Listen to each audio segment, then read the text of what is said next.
Investing insights with Right Property Group, exploring trends in real estate and helping property investors gain financial security. G'day everyone, how you going? Phil Tarrant, co-host of Investing Insights of the Right Property Group, joined by Stephen Waters and Victor Kumar, directors, Right Property Group. Gents, how's it going? It's going all right. It's John Law's, what was his sign off? It was, hello world or something, or goodbye world. Goodbye Yours is world. just how's it going? How's it going? How's it going? And, Can't get the Westie out of him, eh? I know. You can, and you spell that OWISGOERN. if you do want a bit of a laugh, you should listen to this podcast at half speed, as we've done from Maybe time we can to do time. it as a Christmas special. Or the outtakes. Well, there is no maybe. outtakes because we never edit. It's just all one. Yeah, Well, it's that's the right. occasional. I reckon out of, how many shows have we done now? It's got to be 4 years, almost 50 plus. 3.5 years worth. Yeah, 3.5. I reckon there may have been maybe 3 or 4 edits over that many years. Inappropriate jokes, that's why we have to Yes, edit probably. that. Yes. But speaking about your xenophobia against us Westies, Stephen, and I like to reference pop culture. WLM. I like to reference pop culture. I don't know if you saw it on the interweb. So Shaw, so we're recording in North Sydney here, Shaw School, which is just up the road here. Nice school, fancy school, expensive school, $30,000+ a year to go to it. A term. And they did a year 12 muck-up. And bear with me because it's connected. They did a year 12 muck-up, like prank, made a video or something or other. And they went around and interviewed like kids in year 7 and 8 and some other kids and stuff, pretty much going, and it's not good PR for the school, right? But it's pretty much, where is the crappiest suburb in Sydney? So they'll beaten up suburbs. Guess what suburb they said? Or there's 2 suburbs, but one in particular. I'm not even going to put my foot in there. Lavender Bay. Blacktown. Really? Blacktown, because it's full of housos and druggos, they reckon. But, geez, it's good to invest in property out there. Is that what they said? No, that's what I'm saying. Oh, right. Yeah. Probably not the best reflection on the school. It's not. And I think there's probably going to get some kids a little bit of slap over the wrist, but that's not what we're talking about here, to talk about property investment and people sort of going, these perceived ideas. And it was just as, I grew up in Blacktown, as you know, the perceived idea back then, 20 plus years later, it's still the same. The western suburbs is scabby and it's crap. Anyway, a fifth of Australia lives in the west and southwest area of Sydney. This is Australia. Australia. What's interesting, though, is that in that Blacktown council area, which is quite a large council area, one of the biggest in Australia, in fact, you can pay as little as $300,000 for a 2-bedroom unit, but you can also pay up to $2 million for a normal house. I bet the kids over at that particular school don't realise that there's actually some property in Blacktown Shire that's more expensive than potentially where they live. And this is not a beat up on that school at all. It's largely irrelevant. But what it is a bit of an insight into how people have assumptions around particular areas, how people have perceived bias on particular areas, and how, because of those biases or those perceptions or just a view on a particular trend, they get it wrong and they miss out on opportunities. And, I wanted to use this as an opportunity, guys, today, is to look at, we're in a state of flux right now. No one knows what's going on. COVID, all this sort of stuff. We've spoken about at length, but there is so many, in inverted commas, facts out there right now which people are shaping investment decisions on wrongly. And I want to get into it. You guys are a lot closer to it than I am. And I think let's get smack bang into it. And let's start at the beginning. COVID hits. Some of the major banks in the land, Steve, came out and said, there's a good chance there may be 40% drops in 30. prices. Then it was 30. Then it was 20. Then it was 20. Then it was 10. Then it was 10. And the most recent is 5 from, I believe it was Westpac. Westpac. I've got some numbers here and I'll run through them in a moment. So people over the last 6 months, let's call this trend number 1, have been making investment decisions, investing in property on the fact that prices are going to drop, according to a major bank, by 40%. Yes, let's buy property. Yeah, look, I think it's actually fascinating, and it happens whenever there is a problem or a crisis. And we can't go past the fact that every couple of years there is a crisis of some form. Right now we happen to have COVID. Before that it was the Royal Commission. Before that it was APRA. Before that there was the stock market crash. Then there was the GFC. We can keep rewinding back forever. And unfortunately or fortunately, whichever way you want to really look at it, there is always going to be commentary and opinion based around the result of those crises. Absolutely, these. Yeah. Now, there are some that are sitting on the positive side of the fence, and there are some that pray for the negative to actually come true for whatever the reason or agenda may be.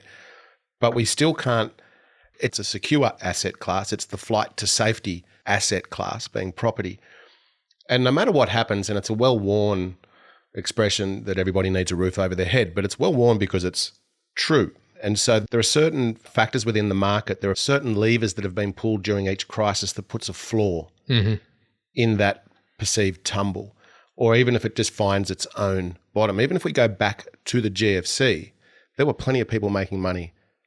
Us included. Buying and selling during the GFC. Just because a crisis is there doesn't mean the buyers disappear. Doesn't mean that the properties disappear as such. But if we come back to the now and the crisis that we have now, and there's probably been 1 million articles and 50,000 podcasts around COVID and the ramifications of COVID or what could potentially happen, there's a big difference between what we are seeing versus what has been written or talked about, both on the positive and negative. Some of it's true or slightly true, but I would dare say that the majority is wildly inaccurate. And the reason it's inaccurate is because it's a general opinion as opposed to a focused opinion. 15,000 suburbs as opposed to one market. Yeah. And I think when you look at crises, any crisis that happens, one of the first things people do that are in a decision-making process is they look at it from, okay, where can I get the information from? What can I get from the media, particularly now? The headlines, or they start dictating their decision-making process. So when they are unable to make decisions because there isn't a clear enough direction, the safest thing in their mind is to do nothing. So therefore, it can become self-perpetuating where, we say, see, I told you that there would be less buyers in the market. See, I told you that prices will drop, because people feed off each other. I remember a long time ago, I read a book, Richest Man in Babylon. And one of the stories in there was about the fish and chips guy. And I don't know whether it was actually in the book or whether it was the rebranding that someone had done. So this guy goes and buys fish and chips, and the fish and chips is wrapped in newspaper. And as he's having the fish and chips sitting on the park, he reads there that property markets are going to crash and the economy is going to go down by 50% or whatever it was. So he was a architect. So he went to his person who had commissioned a portrait, cancelled that based on that article.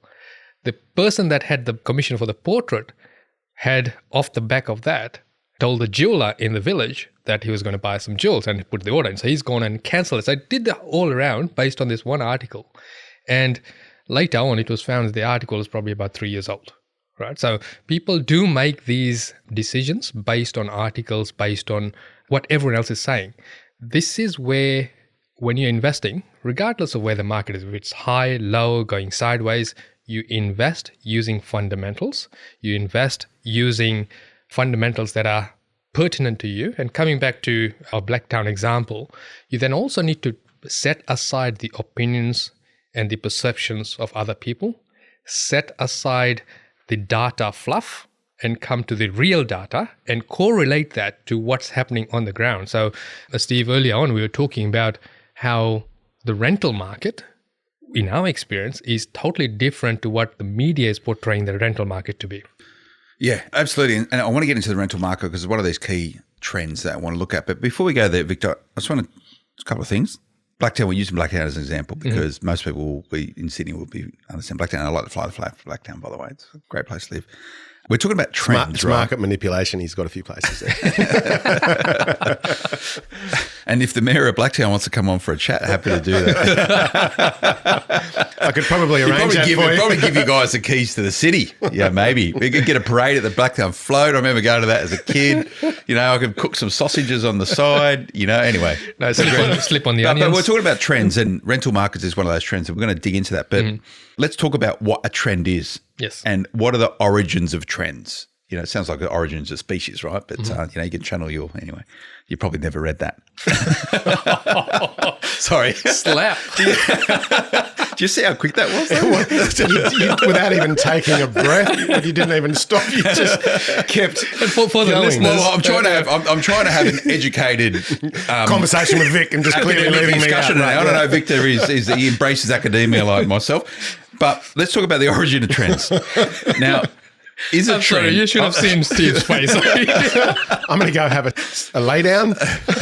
Let's get some counselling. The origin of trends. Now, is a trend what everyone is talking about because comes out of someone reads it in the fish and chip newspaper, or is a trend actually created by someone who actually has information that tries to start a trend, or is a trend just an organic sentiment about where we're heading right now? Because we're talking about people making investment decisions on what's being perceived to be a trend, a downward trend in prices because one or a number of the big banks came out saying numbers are going to drop. Yep. Is that a trend then, or is that predicting a trend? And how do you know whether or not a trend is really fact-based? Yeah. So really there are two types of trends, right? One is the fundamental trend, what the area always consistently does, and you iron it out over 10, 15, 20 years and say this area has consistently done this. It's likely to do X based on backward-facing data. And you're looking at the changes that are happening in the area and saying that here's our baseline momentum in this area.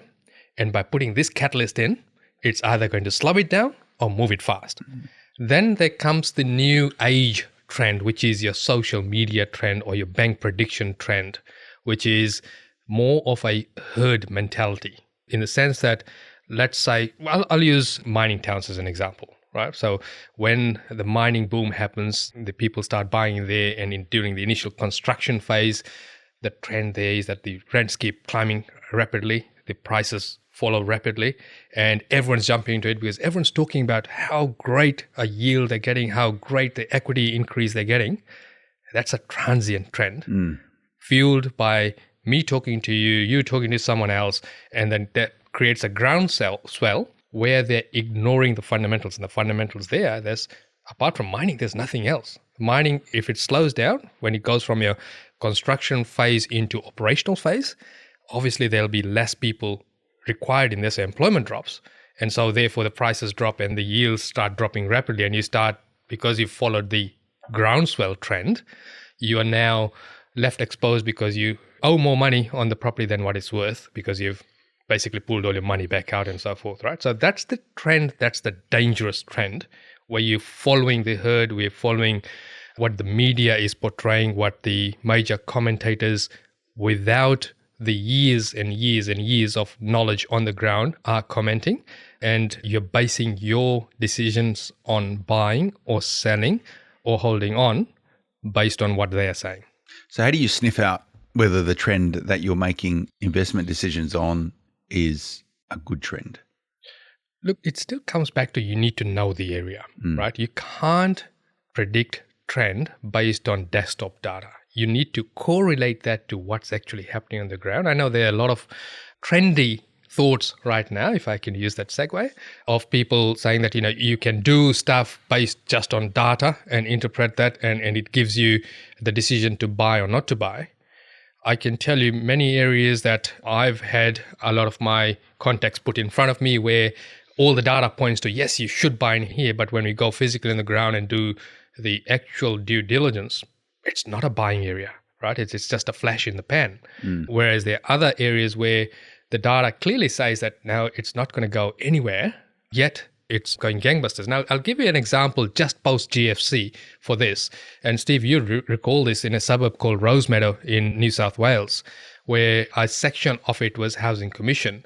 And what Housing Commission was doing there was that for townhouses in a row, they were knocking down the townhouses in the middle, creating yards, and selling that to existing dwellings, to remaining dwellings, to owner-occupier. So the clause there was that only an owner-occupier could buy it, and only an owner-occupier could on-sell it to another owner-occupier in the first 11 years.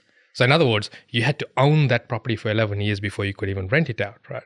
Now the data on desktop was showing declining population, declining value, Yet on the ground truth there was that the area was changing immensely from the demographic point of view. The reason why it was declining was knocking down 2 houses, so those tenants got displaced.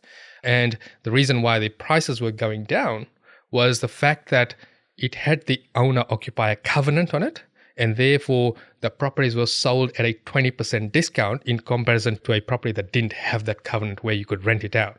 So there's a big mismatch in your data in terms of what was on the desktop and what was actually happening on the ground. So you need to correlate the two before you can make buying decisions. That in itself, there's several trends that were happening in that instance. And one of them is, and you mentioned it was the declining population because of the way that the households were reduced, or the household numbers were reduced. And as a top line, most people will think that a declining population is a bad thing, when in real terms, there's every bit as equal chance for it to be a positive thing for the locality if the population is decreasing. So it's not just about identifying the trends, it's also about understanding the trends. And as you were talking just then, and Phil was avidly listening, and you were sulking in your corner. I was sulking in my corner because I didn't get a chance. But I brought up something that I was in the midst of writing and talking about the different types of investors. I wasn't writing it now, by the way. You can multitask as well. I cannot do that. But the different types of investors, which is one of them is the momentum investor, which is the investor that follows trends. They don't necessarily understand the trends, but they're a trend investor. So if they might see a population increase or they might see a price increase over a period of time, but it's about the momentum without really a lot of diligence in behind it, as opposed to, say, the contrarian investor that really goes against the grain. You know, if everyone's going this way, they'll go that way. But the trends that we are seeing at this point in time don't make a lot of sense unless you really get granular and you get down to ground level, as opposed to just trying to understand the data, which unfortunately is what the media does, is it's just all data driven. And it's a really important point. And, for trendsetters, who was that, Rodney Root or Kevin Wilson? Trendsetters. Well, it's certainly not you with looking what you're wearing. But Okay, well, speaking about fashion then, something seen that you're so well dressed, you'll appreciate this analogy. What's in vogue is the basis of trend setting, right? So, that's in vogue right now. That's in vogue right now, which was at a point in time, you used to pick up this magazine and every woman would make their buying decisions on fashion for the season ahead based on what was in vogue. So Vogue had a real huge responsibility. They got it right sometimes. They got it horribly wrong sometimes, to say, if this piece of fashion is in this magazine, that means you need to do that right now. What is the property equivalent, Stephen, fashion forward, of in vogue? Ooh. What's in vogue? Because this is what we're talking about, setting trends, origin of trends right now. Fashion, vogue, property. It comes back to the media, though, because that's what's got the voice. And the issue we have today is that, going back to responsibility and accountability, Vogue probably, there was less decisions to be made, hence the reason why it was in one thing. Now we have social media, so everyone sets trends now. So the loudest person, whoever is the loudest sets a trend, and that's a horribly dangerous thing. Well, we talked about that, I don't know how many podcasts ago it was, about one of the clear differences between today's crisis and the GFC was largely information, which is around social media. We can argue that till the cows come home, but at the end of the day, everybody today that owns a phone with a camera is a journalist of some way, shape or form. Or they're a reporter, maybe not a journalist, they're a reporter. And they've got an opinion. Correct. Yeah. Whereas I'm sure journalists shouldn't have an opinion. We report the facts. Hence the reason why smart property investment is in vogue. Do you know, all I can think of when you keep saying in vogue? I like that. Have you seen, I don't know if you ever saw those magazines where they have the most weirdest eclectic outfits. Like they were never. You just go, who would wear that? Yeah. Why is that in Milan right now? I've never seen anyone wearing that on. Correct. Well, there's probably some of that around property as well. Like, why the hell would you buy that in that area and so on? But everybody. Let's challenge Victor. I want Victor to pen a blog post using this analogy of Vogue. Okay. I think that would be really, really, you'd probably have a lot of fun with it. Anyway. I don't know if he's ever seen the Have you ever seen the magazine Yes, Vogue? I have actually. Okay. Yeah. You know, there were magazines in Fiji, yeah? We used it to wrap fish and chips, by the way. The richest man in Babylon. I just read there's got to be another coup, Stephen. probably how they started, right? That's it, yeah. You know. Anyway. There's a little bit of truth behind that because many, many moons ago when I didn't really know what I was doing and I was buying just for the hell of it, this is going back 20 years ago, I bought Magazines or properties? properties. The magazines when I was at school. But we bought a piece of an island over in Fiji. There was about 20, about 20 of us. We all pulled together and we bought this island of some American... Freehold. Yeah. It was one of the... Well, it was back then. I'm not even sure it exists, which is the point of my story. Because we all pulled together and we bought this island. I don't know if it was 20 acres off God knows where. I can't even remember the name of it. But we got the title and everything like that. But then as all good ideas and ventures begin, we all lost interest in a part of the world that was perhaps not as under control as we would like it to be. So we don't even know if we still got that piece of real estate surrounded by water, going underwater in the midst of a coup. But Vix is our eyes and ears on the ground. He is. He's our man in Fiji, and they're talking about the Bula bubble. It's going to open up. Trends. He brought us back to it. Yep. No, but this like you can go completely wrong on trends, right? And that's how most property investors go wrong because they've used the wrong information to set themselves. Now, well, let's get away from the trends though. Let's get around to the real reporting, to be fair, and the numbers and the predictions versus what's really happened, because the trends will continue to unroll and they will continue to, I don't know, be argued. Well, let's round out then. So we're chatting about beforehand what the perceived idea around property prices, driven by information that you would assume you could trust and respect, right? Major banks in Australia who all have a vested interest in sustaining property pricing. Now, Tim Lawless, head of research called Logic, who you guys know, I had a chat with him recently, and he wrote a piece here. Westpac, well-respected economics team, have released an update on their housing market forecasts with an expected 5% drop in housing values from peak to trough, revised from early expectations of 10. That's where Westpac was originally. By June next year, Westpac are expecting Melbourne values to be down 12% and only drop 5% drop across Sydney and 2% fall in Brisbane, while Perth is forecast to be flat and Adelaide up 2%. Longer term, Victor, Westpac are forecasting a sustained upswing with national housing values expected to rise 15% over the following 2-year period. Brisbane 20%, Perth 18% stand out for the highest forecast capital growth over this period. Quite different to the most recent growth cycles where Sydney and Melbourne have dominated capital gains. Now this is, you mentioned, it was a critical phrase in there, general or the national, whichever way they wanted to put it. And even though if we just take the 5% decline or contraction in price, that's a general number. That also means that there's potentially areas that are going to go down 3 times more than that. They might go down there 20%, but there are also areas that will go up in value. That's how we get to that average. Looking further ahead, though, I think it was 21-22 or 22-23 when they predictions were for the prices to gain momentum. Yeah. It's important that we always keep very close to us the reason that we're investing in property, and that is for the long term. So if you're trying to pick the bottom of a market, that's a very bad and dangerous investment strategy, because even if we just relate to the Westpac numbers or predictions, they're going to be wildly inaccurate in certain areas. So let's talk about what, in terms of that data, let's talk about what we are seeing on the ground right now. And I can tell you as I stand here today, there are areas that during COVID have increased by 10%. They have. Are you going to tell us where? No, I'm not. Well, I'll tell Vic. No, there are certain parts of the Sydney Greater Basin that have increased by 10%. Yep. There are certain parts of Brisbane that have increased, let me say, by 5%. There are certain parts of Perth that have increased by 5 to 8%. Now, certain parts, not everywhere, because when you get down to a micro level, it does become suburb orientated.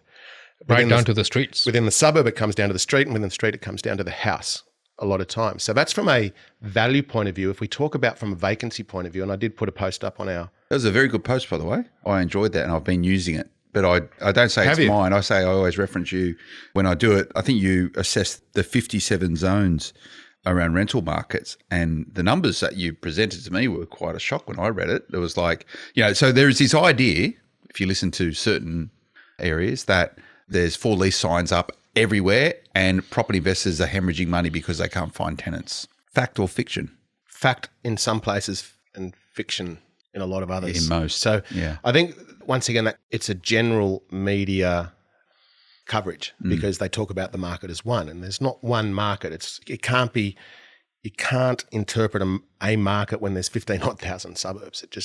it doesn't work that way. But to understand the percentages, we first need to understand what the headline numbers are in terms of vacancy rates, and that's what we're talking about now.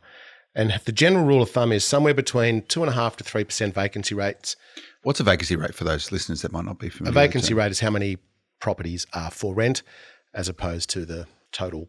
As a percentage of The how many total available. number, correct. Yep. Okay. So when you have a market of equilibrium, so there's enough supply and enough demand, everyone's happy, it's somewhere between 2.5% to 3% vacancy rates. You get down to a 2% vacancy rate, markets are getting tight.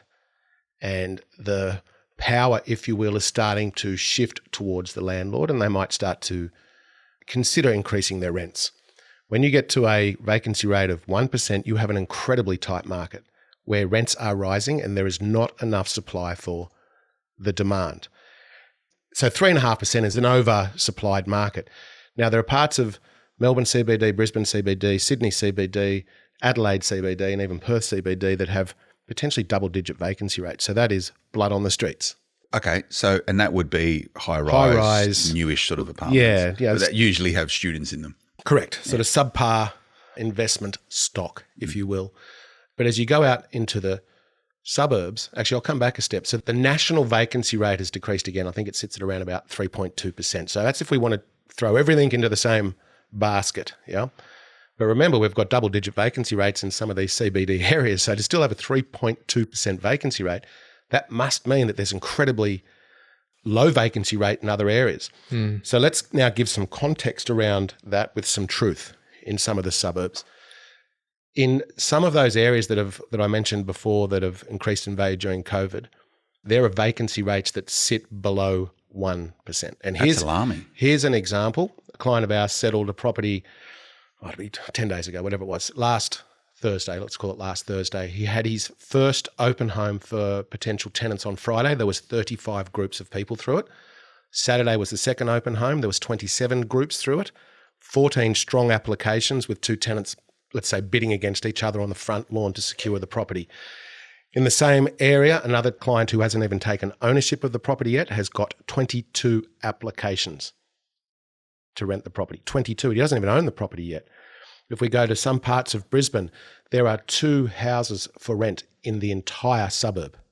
And if you extrapolate, or if you start to expand that out and then put into it units, villas, townhouses, it goes up to 8 properties in the entire suburb.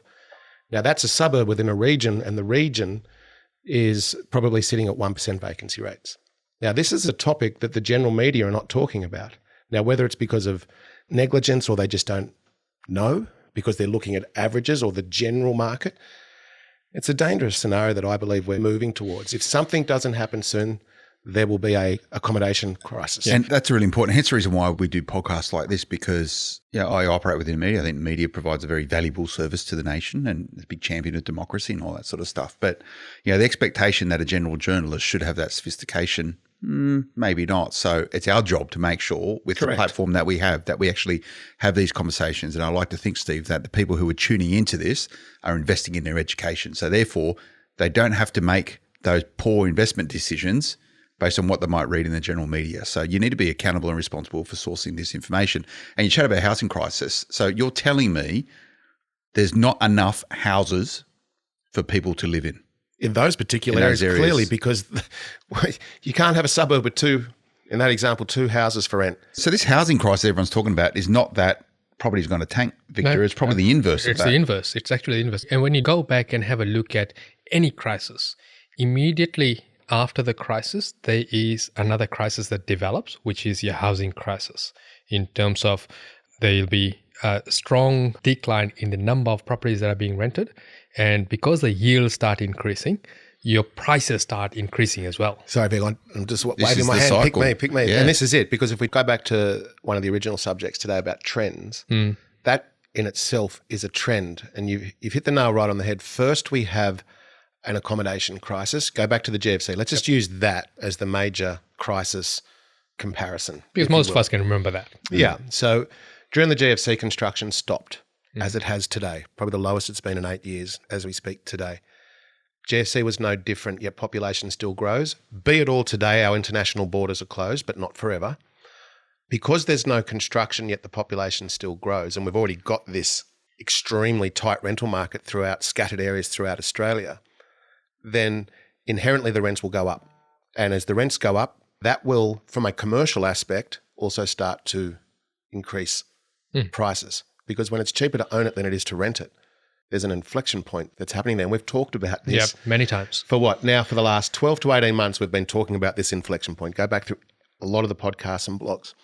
I would suggest that inflection point is happening 18 months earlier than what I thought it would. And part of our job as data analysts, and even call us demographers to some way, shape or form, and trying to track human trends to know where the market is going to shift, i.e. people are moving from the built-up suburbs today through to the coastal regions still that are commutable to the CBDs, for us was a pretty obvious trend that was going to happen. We said this very early in the piece. I think, and in fact, I think we even said it in the video when we were almost stuck in Perth. Yeah. So is this happening? So this is one of these, call them trends, or it's a dynamic which we're seeing in play right now, is that everyone said COVID's happening, people are realising that they're going to have a more distributed workforce, therefore people can work at home more often, therefore people don't need to be wed or tied to the CBDs or your metropolitan areas, right? That's what the discussion is. You guys mentioned it pretty early on in the piece. Are you seeing it? Is it happening? 100% we're seeing it. However, like ground truth. Oh, 100%. Take the Central Coast and the South Coast of Sydney, just because that's where we are today. There's a massive shift from renters and homeowners that are moving to those areas. In fact, I was speaking to an agent the other day and he has not seen it this busy in 10 years. Now, that is not in the mainstream media. It will be. You watch, someone will flick the switch and we will go from a market that is perhaps negatively commented on to something that will be the complete reversal. And be careful. FOMO is going to kick in. So what you're telling me then is that Right Property Group helped us secure 5 years ago, probably Port Kembla. It's going to be the place to be, because that there is essentially beachfront, right? There's nothing between that and what was voted the most beautiful beach in New South Wales for like 3 years in a row. Well, let's look at two of your properties. Let's say Port Kembla. Yeah. Right. Go and plug in that suburb and the suburbs around it and see what's for rent. I mentioned earlier on that there was 2 properties for rent in a suburb. That was at a suburb next door to Port Kembla. Yeah. Now go to one of your other properties on the Central Coast and have a look what's for sale. Plug in that suburb and see how much is for rent. You'll be pleasantly/rudely surprised because of the population shift. But here's the catch. Whilst a lot of people are saying that the regional areas are going to boom, and everybody's interpretation of regional is a little different. Whilst I believe it, we're experiencing it. We've prepared for this for the last, call it 12 to 18 months anyway, and this is before COVID, because of trends in the human nature shift. There will be some areas in the regional sphere that you will see a short-term spike in, but a medium-term contraction as well, because whilst we can all work remotely now, and supposedly there are a few things that we can't replace by working in an office environment, and that is culture. And a prediction, if you will, or an assumption, whichever way you want to look at it, is that over the coming years, we will see the shift back towards the office work environment. Be it all, it may not be 5 days a week full time, but it might be 3-2, 2-3, whatever it may be. But if you've invested in an area or bought an area in the sub-regional, so sub-regional areas for the lifestyle shift, because you can work remotely, and then your employer says, well, we want you back in the office 2 days a week, and then you've got a choice. It's too far to commute. So what do? Do you quit that work? Do you quit that job? And then who's your employer? Try and find regional employment. And so you need to be strategic about this sort of sea/tree change. So we're talking about 2 locations. We're talking about quasi-metropolitan. Correct. You're talking about Wollongong. Commutable. And we're talking about Central Coast. So in Sydney. Gosford. So that's Sydney. You'd have and Geelong. Each state has. Yeah. You have each Correct. state would have a very similar. Brisbane's a little different because it's traditionally all lifestyle. North, south and west. Yeah. So it's a complicated decision-making environment, Victor. Yeah. So I think, what's really important is to understand that you just can't look at the current trend and say, okay, that's where I got to be, right? We need to still look at it from an underlying fundamental. Employment is what drives growth at the end of the day. From employment comes supply and demand, and from supply and demand comes value increase and rent increase. So we can't ignore that just because the transient trend because of COVID right now is bringing these areas into highlight. Now, there are a lot of other areas people are moving into as well, which might not be investment worthy. Whereas the areas where they have now got this catalyst were always traditionally good investment areas.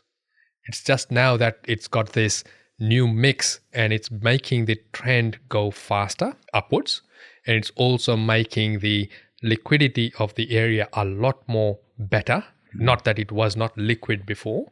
And importantly, it also will then start changing those areas a lot faster demographic-wise, as what would have taken 10 years to change may now take 4 years to change to that level in terms of demographics. That's a great point. And that goes back to one of my things I was writing about before about momentum investing, because you can write on the shirt tails of momentum in fundamentally correct metropolitan and quasi-metropolitan areas. But if you go to sub-regional, momentum shifts very quickly. And you might be stuck. It's a really interesting point. And again, it comes back to the information that you digest. Some of these, when you go further out, like into more regional areas, it's like a cut flower in a vase, right? It's going to look good for quite some time, but it's going to die or it's going to go back to its default position. So the dichotomy, and this is my projection, the dichotomy that both state and federal governments have right now is that they're always trying to inject money into regional and rural communities. That's an objective, to try and get a more spread of the economy, try and manufacture jobs out in these regional areas. We're talking Dubbo and Orange, where you have a lot of state-based or federally based businesses like tax offices and all this sort of stuff, right? But state governments have spent the majority of their money over the last 20, 30, 40 years on making it easier to get in and out of CBDs. Whether it's talk about Sydney, the Sydney CBD, Parramatta, Blacktown, Liverpool, etc. So these micro CBDs, that's where all the money is gone. So my view is that the government is going to want to get Australians back into the offices, back into the CBEs. They're the heart and soul of our economies. Absolutely. So how are they going to do this on the basis that they're trying to, it's a catch-22. 100%. I agree 100%. And I've often said, do you think that the government, whether it be state or federally, have poured quadrillions of dollars into areas to not force people to live there? Yeah. They will. And although the only maybe a little bit of a different opinion I have on what you just said is that the interpretation of where the office precincts will become. So you might find that your Parramatta's and, in your case, the Parramatta's and the Liverpools and the commercial precincts. Those. Yeah. So as opposed to coming into Sydney CBD or Melbourne CBD or Brisbane CBD or Perth CBD, I think we might see that change, because there's no doubt the technology, without doubt, has a massive impact in combination with COVID. It was that catalyst for us to think differently, without doubt. We had an uplift so we had no fall in production, if you ask really any employers. However, it might get to the stage where the production does start to suffer as people become more complacent at home. Also, one of the biggest health challenges in the Western world is loneliness. Absolutely. It's a huge issue, and I think, we're employers, so we have people that work within us. We have accountability and responsibility to make sure we create a workplace which people get value out of, as all others. It is a huge problem, loneliness. And as the world becomes digitized, it gives people the opportunity to isolate, and in a COVID environment, that's a good thing, but it's not healthy. It's not healthy by any means. Humans should be together. Humans should be together. Exactly. If you're an introvert, you're probably loving it at the moment, but you will get over it. You get over it. I'm a firm believer in what I call the collective. And the collective are the people, the immediate people around you, whether they're work colleagues or not. And if you isolate yourself too much, you're left to your own thoughts. And the headlines take effect. And exactly, whatever's in front of you, which is usually social media. It's part of the wrong trends that you're going to start. Yeah. As opposed to being around the right people. As people, you're a sum of who you hang with. It's not too good for you, mate. I know. Look at my company I'm in today. But it's We're trying to pull you up.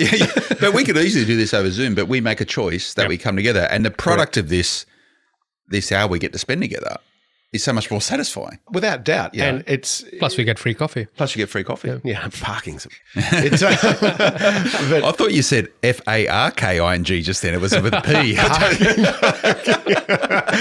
It was like, it had a small closed loop Blacktown twang there, mate. But it sounded like an F. But I think if we come back to the trend, as people awake from this COVID hibernation mentally, and unfortunately there will be some mental issues as a response. Big challenge, yeah. Look, the shine will go away from working from home. Correct. People will want to be a part of each other's company, the collective, as I keep saying. And that will be, as I said months ago and tried to get momentum on it, is the new sea change, which hasn't been picked up, but I'll keep trying. Okay, what I want, Victor, from you is a nice, big, fat, juicy headline around housing crisis, which is the inverse to what everyone else is saying is the housing crisis. Give it to me. Give it to me straight. Right now? Right now. Right now? I say, the trend is what you think it will be. Yeah.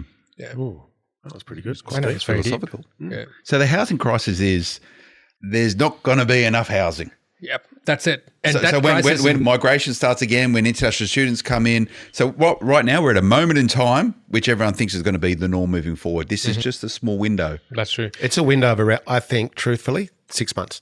which is a very small time in property. Very, very. Oh, very Yeah, small. blink. And the headline, told you so. And if you look talking about like housing shortage, right? We were already in a shortage before we went into COVID, and now it's been amplified. So there will be a spike in terms of shortage, in terms of increasing rent, increasing value. Then there'll be incentives to bring more people in, overseas migrants, and also build more properties. So it'll then go up and get to in some areas, oversupply situation.